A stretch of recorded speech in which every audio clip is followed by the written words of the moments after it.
Sepanjang 5 video yang telah saya cerita sebelum ini berkenaan Reka Flag, kali ini saya nak terangkan pula bagaimana sistem Reka Flag Affiliate dibangunkan. Kenapa wujudnya Reka Flag Affiliate ini?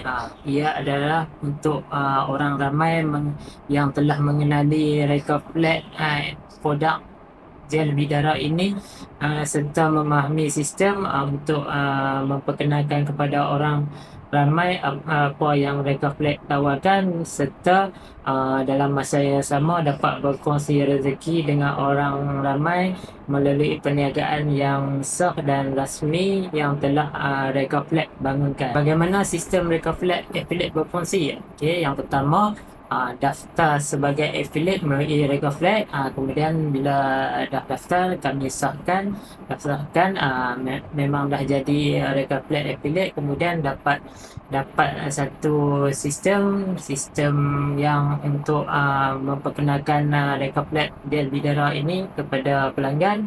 Bila dah ada sistem yang dapatkan satu link untuk berkongsian lah, link rasmi. Boleh berkongsi link ini kepada rakan-rakan ataupun pelanggan yang ingin membeli. Bila mereka beli melalui saluran yang betul melalui anda beri, kemudian sistem akan dapat detect komisen yang telah ditetapkan.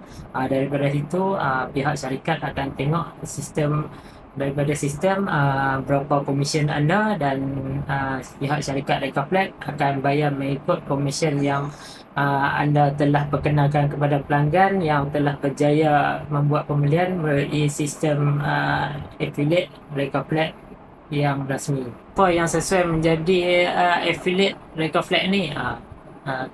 Tak kisah kepada siapa saja yang ingin mencari pendapatan sampingan dan ingin berkongsi Reka Flag kepada orang ramai serta bertanggungjawab dalam memperkenalkan produk Reka Flag ini secara berhemah dan betul, jujur dan beretika.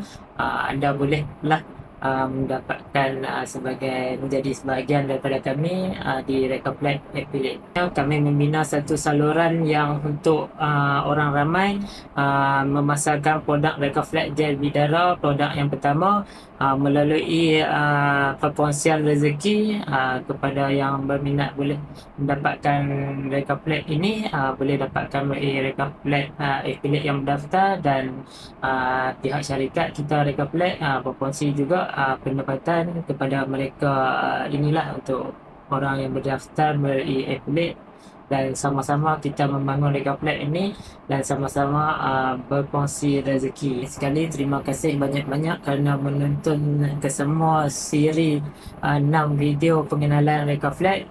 Saya harap anda dapat memahami berkenaan dengan Reka Flag, dan jika anda ingin tahu mengenai lebih lanjut berkenaan dengan affiliate, pendaftaran dan sebagainya, anda bolehlah hubungi kami ataupun layari rekaflag.com, serta bolehlah WhatsApp dan sebagainya untuk mendapatkan maklumat lebih lanjut. Akhir kata, semoga anda semua sihat selalu, berbahagia dan dapat rezeki serta dipermudahkan urusan oleh Allah SWT dalam menjalani hidupan harian dengan lebih baik, insya-Allah.